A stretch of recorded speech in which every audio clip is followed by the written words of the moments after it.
வாங்க ஒரு டேஸ்டியான கொத்தமல்லி சாதம் எப்படி செய்யுதுன்னு பார்க்கலாம். நான் சுத்தம் பண்ணி கழுவி கட் பண்ணி எடுத்து வச்சிருக்கிறேன். ஒரு கைப்பிடி எடுத்துக்கங்க. ஒருத்தர் சாப்பிட்ற அளவு கரெக்டா இருக்கு. ஒரு கைப்பிடி நல்லா இறுக்கி பிடிச்சிங்கன்னா ஒரு கைப்பிடி எடுத்துக்கோங்க.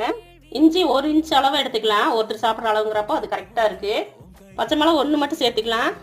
பூண்டு ஒரு 4 பல்லு பூண்டு சேர்த்துக்கலாம். ஒரு 2 ஸ்பூன் தண்ணி விட்டு நைஸா அரைச்சி எடுத்துக்கலாம். எண்ணெய் காஞ்சிருச்சு. கடுகு சேர்த்துக்கலாம். கடலைப்பருப்பு சேர்த்துக்கலாம்.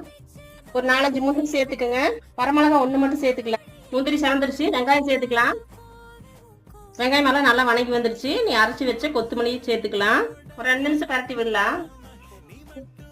தேவையான அளவு உப்பு சேர்த்துக்கலாம். இதோட லெமன் சாறு ஒரு 1/2 ஸ்பூன் சேர்த்துக்கலாம். வறுத்து வச்ச வேர்க்கடலை சேர்த்துக்குங்க. ஒரே பரட்டிட்டு சாப்பாடு போட்டு பரட்டிக்கலாம். பெரியவங்கள்ட்ட இருந்து குழந்தைங்க வரைக்கும் டிஃபன் பாக்ஸ்க்கு ஈஸியாக 5 நிமிஷத்துல செஞ்சு எடுத்துட்டு போய்க்கலாம். கொத்தமல்லி சாதம் ரெடி. ரொம்ப டேஸ்டியா இருக்கு. ட்ரை பண்ணி பாருங்க. ட்ரை பண்ணி பார்த்து எப்படி இருக்குன்னு கமெண்ட்ல சொல்லுங்க.